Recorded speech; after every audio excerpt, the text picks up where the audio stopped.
తెల్లవారే వెలుగు రేఖలా పచ్చ పచ్చ పచ్చి మట్టి బొమ్మలా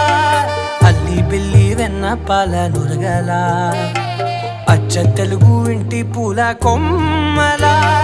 దేవదేవుడే పంపగా ఇలా దేవతే మా ఇంట అడుగే పెట్టెనంట బ్రహ్మ కళ్ళలో కాంతులే